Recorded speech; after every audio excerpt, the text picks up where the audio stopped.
नमस्ते तो महामाई श्रीपीठे सुरपूजिते शंखचक्र गदाहस्ते महालक्ष्मी नमस्तुते। नमस्कार के नारायण पात्र बारिपदा मयूरभंजरू मोर अनुचिंता शुणुवा समस्त बड़ भाई बड़ भौणी मानू आंतरिक प्रणाम। छोट भाई भौणी मानू स्नेह आशीर्वाद भल पाइबा।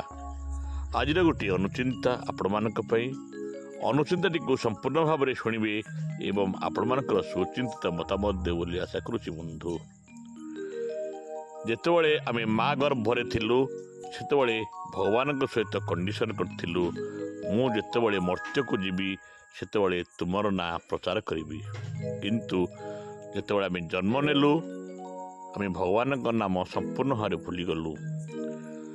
जेतेबेले आमे बड़ हेलु आमको हाथ धरी जी पाठ पढ़ाऊले तांको आमे भूलीगलु। जेतेबेले आमे बाहासाहा होगलु सेतेबेले आमे वृद्ध बापा माँ को भूलीगलु। जेतेबेले आमे छुआ पिलार बापा होगलु सेतेबेले आमर निज संपर्कर भाई भौणी को आमे भूलीगलु। बंधु जेतेबेले आमे बुढ़ा हेलु सेतेबेले आमे समस्त को मन पकाउछु किंतु से समय आम पाखे कहीं न था।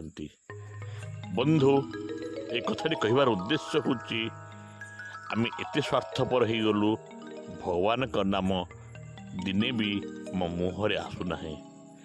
आम आसीचु भगवान का नाम एडभार्टाइज करने किंतु आम करुचु कौन?